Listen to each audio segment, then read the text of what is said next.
Hello, everybody. Welcome to episode 129 of Cameron Sports Podcast. It's your host, Cameron Lindsay. I'm back with a brand new episode. Today episode, we making my updated high school football rankings for the Columbus, Phenix City area, even schools like Harris County and Russell County. All of them included. I got 1 through 16. I haven't did these rankings in a couple weeks, and thought I'll do a final update.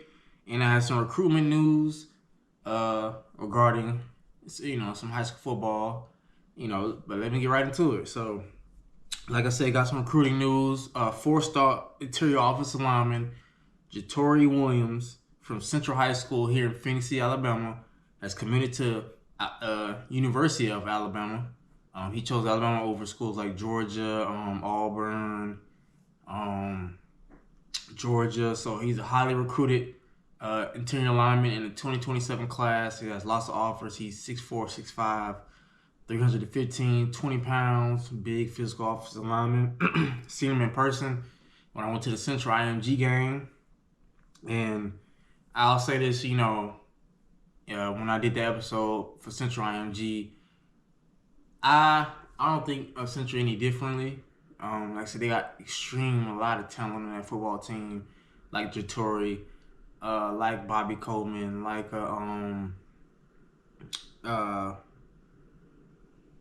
pass rushers. A lot of the pass rushers on that team, and sorry, and there is it's nothing for them, hang their hats on for their loss, and I just think that they were. IMG just was a better team that series, and there's nothing to hang that hat on at all about that. And I just think that maybe next time they play IMG they'll be ready. It's just that I think the main problem in that game was protecting Bobby Coleman. Like I said, IMG was blitzing almost every play, or even the times they weren't blitzing, their defensive line was just too physical and outpowered Central's offensive line. So it happens, but they bounced back with a dominant win over Auburn, 36-0. So I still believe in Central. That game losing IMG doesn't affect them in the region or in the state of Alabama seedings. They're still the number one team in the region. I think number one, number two team in the state of Alabama. With them and Thompson. So, they're 6-1. That's a loss overall, but not affecting them as far as the playoffs in the state of Alabama 7A. But Jatori committed to Alabama. So congratulations to you. Central has a little history of sending players to Alabama, especially offensive lineman, Mal I'm pronouncing the name wrong. He committed to Alabama. He's there now. A few other players, even players that didn't play offensive line are there. Red Morgan, safety. He's a sophomore, sophomore there at Alabama. Funga, I can't say his name right. He's a D tackle. He's at Alabama. So Central, like I said, Central Phenix City, they produce a lot of great players, and send them off to Alabama or Clemson, schools like that. But I think that's a good fit for him. Kalen DeBoer and that coaching staff were able to develop him into a real great player at Alabama. But let's now get into my rankings that I updated based off the past couple weeks. Number one, I got the Central Red Devils. Like I said, they're 6-1, coming off a dominant win over Auburn High School, 36-0. I'm not going. I thought this would be a real good game. Auburn was also 5-1. Like I said, last year they beat Central actually at home. Here in Phenix City, they beat Central last year. And I thought it would be a good game, but Central got their revenge back. Tristan Lyles had a great game. I think he had 3 sacks, I believe, in this game against Auburn this year. So, and he's an all-time record holder leader for Central. with about 40, almost 40 career sacks. So he's a highly recruited player with multiple Power 4 schools like Georgia Tech and more. So definitely see forward to where he's going to end up going. Because he has a lot of offers on his plate. But Central, with that win over Auburn, they improved to 6-1 overall, 4-0 in their region. Like I said, the loss to IMG doesn't really affect them, as far as the region or the Alabama playoffs, 7A. And like I said, they looked amazing, both sides of the ball. Bobby Coleman, showing why he's a 4-star. The offensive line played better. The skill position really wasn't no issue. Like I said, against IMG, there are a couple of their skill players actually stepped up against IMG whenever they got the ball or wide open or causing defensive pass interference on IMG.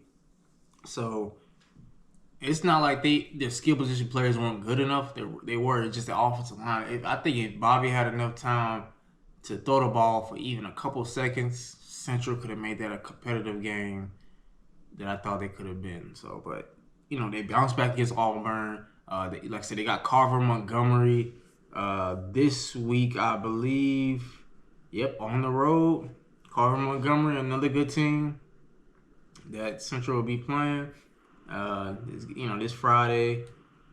I think around about 7, 8 o'clock. So, like I said, Carver Montgomery is a good team. So 5-1, 7A school. So it will not surprise me if Central dominates them. I think Carver's only loss was to Thompson, and they pretty much dominated Carver. So, and I think Central is just as good as Thompson or even better. So I think Central's going to win this game probably pretty handily. I'm not going to lie. I think they're clearly the better team, but it will be interesting. This is a good game, but I think Central gets this win. My number 2 team in my rankings, the Carver Tigers, the defending 2A state champions, have been on a dominant run. They're 7-0, 4-0 in their region. They got a game this week with their region on the region championship on the line. Let's see, try to get this to load up. Region championship on the line against Sumter County. So yeah, it's gonna be like I said, a region championship on the line. Like you already know, I'm going with the Carver Tigers. I think Summer is also 7-0. They're 4-0 in their region, so this is gonna be a very great game between 2 undefeated schools, 2 undefeated teams in the region for the region championship.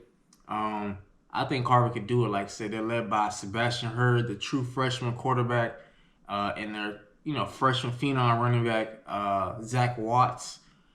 Man, it's so fast, man. Like, it's just explosive. Watching the game, on Georgia Alabama Sports Live, and he just looks like so effortless. Like, he just go out there, it's like without even trying. Like, he looks like a young man with boys out there. And like I ain't gonna lie, he kind of reminds me of like a DeAnthony Thomas in a way, because he's not the biggest running back. I'm pretty sure the older he gets, he's gonna put on more weight and get stronger, even faster. Because he's already fast, right? Really fast, really fast. And like I said, this is not just any type of player. He was highly recruited as an 8th grader. Zach Watts already has offers from Texas A&M, Georgia, Florida. Just got offered from Florida State recently. He also got offers from I think maybe Auburn, but if not, so that's going to come. So Texas A&M, Georgia, UAB, these big time Power 4 schools, FBS programs. He already has offers from them. And he's only a freshman. Sebastian Hurst, congratulations to him. He just got his first offer from Sacramento State. And I know he's going to continue to only get more offers as even, of course, FBS or Power 4 schools. I know he's going to end up getting offers like that. And, like I said, Carver to me is just as good as Central. I know they're not like 7A like Central is, but Carver has a lot of talent. Like, a lot. And like I said, they already have Tristan Givens, the 4-star Texas A&M commit in the 2026 class. He's an elite pass rusher, physical, big, 6'4", 220 plus pounds. They got big players on the offense and defensive line. Kingston Brown, he's a highly recruited player in the 2028 class. He's a sophomore. So, like I said, he got offers from like Oregon, Texas A&M, Auburn. So, like I said, those players that Carver has are just as good as Centrals, like the Tristan Lyles and the Bobby Coleman Juniors and the Jatory Williams. Like I said, they're just as good as them, man. I wish I could see Central and Carver play each other one day, because like they're so talented. I think it could happen. Like I said, Central got some young studs that are freshmen, sophomores on that team that are going to be amazing as the older they get and develop at these schools. Like I said, I'm already a real big fan of Sebastian Hurts and Zach Watts. The more I've seen them play, I think in the state of Georgia, they're clear. I will argue with anybody that they could possibly be the best freshman duo in the state of Georgia. Like, unless you can find a better duo than Sebastian Hurts and Zach Watts is doing right now for Carver, a team that won a 2A state championship last year with a different quarterback. This is a freshman coming in, his first year starting, and he's led the Carver Tigers to an undefeated record and on the verge of a region championship again, going against another undefeated team in Sumter County. So I think he could do it. Saying I want to see them win back-to-back state championships and solidify themselves as one of the best high school teams in the state of Georgia, not just Columbus, because they dominate this area clearly. And I know the past few weeks Carver has started off slow. I watched them in the first half, but they turned it up in the second half. Nobody's perfect. Sebastian Hurd is not perfect. He's a freshman, but they turn it up in the second half. They dominate teams. That's what they do. But I think they're going to win the region championship this weekend, no doubt about it. Like I said, they defeated Shaw 48-0 last Thursday. Like I said, they started off slow, but their defense did not let each time they turned the ball over, their defense shut Shaw out. So I'm not worried about Carver. Like I said, I look forward to seeing Kingston Brown, Sebastian Hurge, Zach Watts, Tristan Givens, and the rest of the team, and rest of the team led by first-year coach, a former Carver player in UGA, Jarvis Jones, who's a head coach at Carver right now. But Carver is my number 2 team. Number 3 is Russell County Warriors, 7-0, 4-0. Overall, they defeated San Hope Elmore 28-10 last Friday. Russell County has looked amazing. Like I said, they always been in my top 3 schools: Central, Carver, Russell County, led by their talented, amazing quarterback. Gotta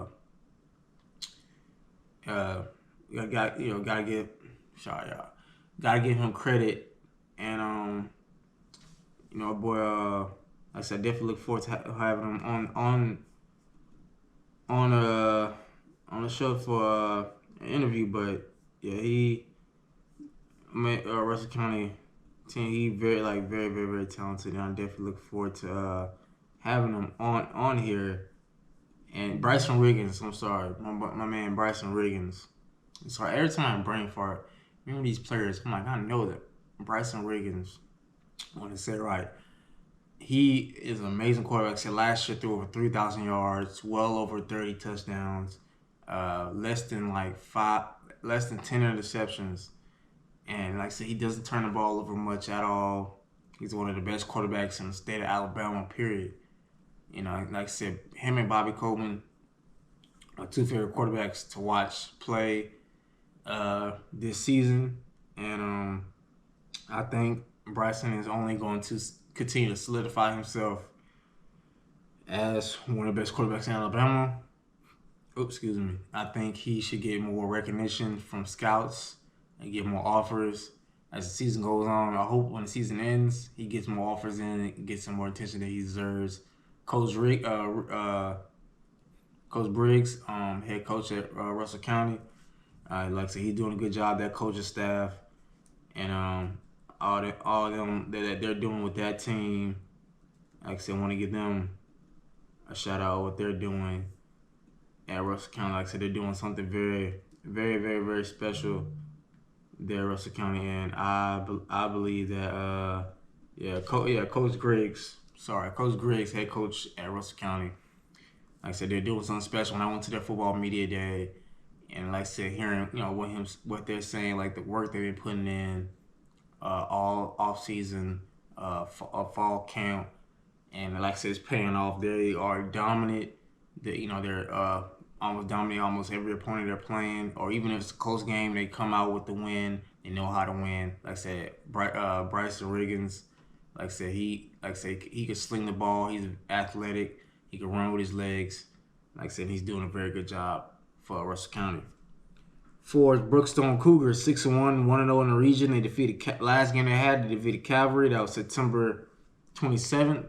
Calvary was 5-1. They had a bye week last week, so they didn't play. But Brookstone is a very talented team led by their first-year head coach Ian Headley and their superstar quarterback junior Broughton Branch.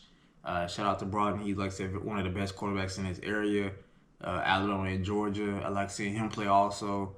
I think Brookstone definitely has a great shot to win state this year. Like I said, they definitely gonna make a deep playoff run. I would like to see them make it to state. So that way, a player like Broughton can get the spotlight that he deserves from these schools. Get the offers. Like I said, players like that I want to see shine and get the shine they deserve. Their hard work pay off. Like I said, he doesn't turn the ball over much. He has great, amazing stats. When I did my top 5 quarterbacks, of course I was gonna put Broughton in there. There's no way I was gonna leave him out. And like I said, and also Brookstone has always been one of my top 5 schools. And yeah, like I said, I think they're gonna definitely make a great deep playoff run. 5 is Glenwood.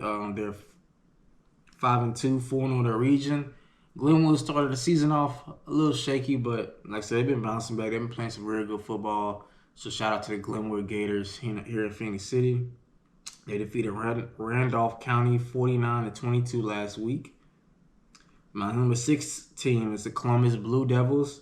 5-1 overall, 2-1 in region. They defeated Greenville 42-8. I ain't gonna lie, Columbus been playing some real good ball that I did not expect, but they are one of the. You probably say the Columbus Blue Devils are maybe the most improved team this season.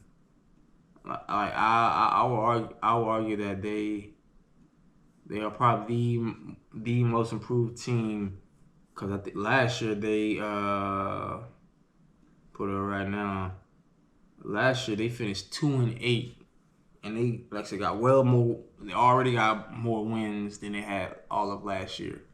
So shout out to their head coach and that team that's playing some really good football. I think they're gonna make the playoffs and maybe shock some people once they get in it. 7 is Pacelli, 3-4, 1-1 in region. They came off a shocking upset at home over the Calvary Knights, 24-7 last week.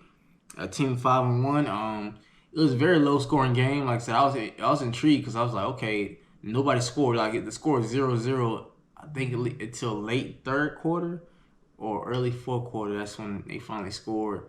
And Pacelli's defense just kept Calvary out the end zone when they caused turnovers and ended up running away with this game 24-7. So I got the Pacelli Vikings 7 in my rankings.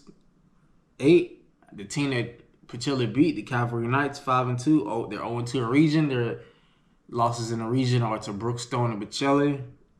But there's no shame in Calvary. Like I said, they are a very great team. Like I said, I had them low to begin the season, but I said they're going to have more wins than last year. They already do. Last year, they only had 1 win. This year, they got 5 already. Braxton Wilkinson has been playing some great football, and like I said, shout out to him. He's a junior quarterback for the Calvary Knights. Very talented quarterback. Doesn't turn the ball over much. I know, the past few weeks maybe so, but it's okay. Like I said, it happens to good players. And like I said, I think he's doing a phenomenal job. Emmanuel the head coach, Emmanuel Hudson, I think that's his name, pronounce his name right, went to their football media day, like I said, and he says he thinks about last season almost every day. He said that will not happen again. All their players said that will not happen this season, and they kept their word. They already have way more wins they had last year, which is only one. And they're averaging way more points they did last year too. So Calvary has improved dramatically.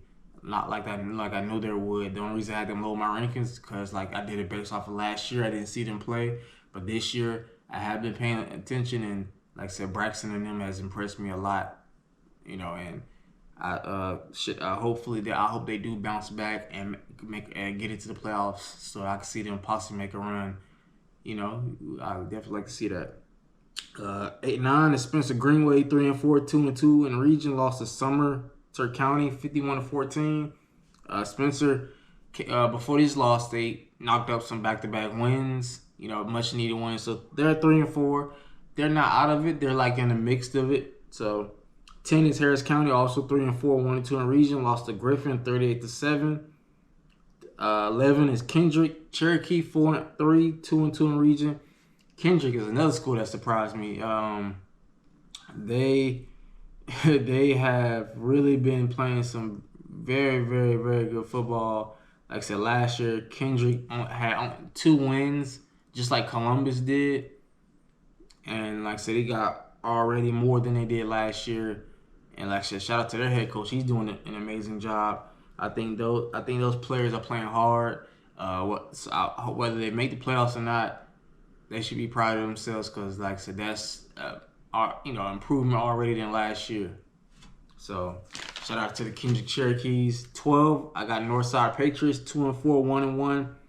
They beat Muddy's Mill 34-12 last week. Good win for them. Like I said, I remember seeing them playing Carver. They was playing Carver close until Carver pulled away, but there's no shame in that.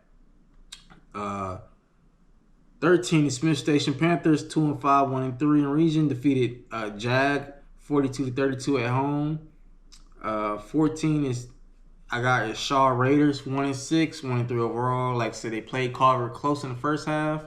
I think only trailed like 10, 17-0. But Carver ended up dominating the second half and won that game 48-0. 15 is the Hardaway Hawks, 0-6, 0-3 in region. They lost their last game was Carver, September 27th. They was off last week. They lost 55-0. And 16th is Jordan Red Jackets, 0-7, 0-4 in region. Lost to Kendrick 40-0. Yeah, I ain't gonna lie. Jordan, I don't have too much words, y'all. I'm not gonna lie, because it's like, I don't think Jordan has won a game in about. Let me check right now. I don't, because like I said, they were 0-10 last year. They're 0-7 this year, 2023. 0-10. They ain't. Let's see. The last time, 2022. They ain't 0-9. Last time they won a game was in 2020. They won 6-13. Wow, I think that was the last time they. And then the year before that, 0-10. So they ain't won a game since 2020. It's been 5 years. If they don't win a game this year, it'll be 5 years since they won a game. That is bad. And I feel bad for them players because it's like, I don't know how you can get looked at by colleges if you're this bad. So I don't know how, but I feel bad for them. But those are my updated rankings. Let me know if, like I said, comment if you agree with them or not. Like I said, I got Central 1, Carver 2, Russell County 3, Brookstone 4, Glenwood 5, Columbus 6, Pacelli 7th, Calvert 8, Spencer 9, Harris County 10, Kendrick 11, Northside 12, Smith Station 13, Shaw 14, Hardaway 15, Jordan 16. Like I said, now next year I'm gonna add more schools like Auburn High School, Opelika, and add them to my rankings to expand it because I want to expand a little bit and talk about more schools on my channel. besides me doing my predictions, I want to talk about, because those are some very good schools, and I would love to talk about them more. But I definitely appreciate you tuning in for episode. Like I said, if you want to touch down with Cam, please click that like and subscribe button. Turn post notifications on whenever I upload an episode. Follow me on all social medias regarding Cameron Sports Podcast. And I appreciate you. Let's keep going to reach 300 subscribers and then 500. But I appreciate you. And this has been your favorite host, Cameron Lindsay, of your favorite sports podcast. And I'll catch you next time. Take care.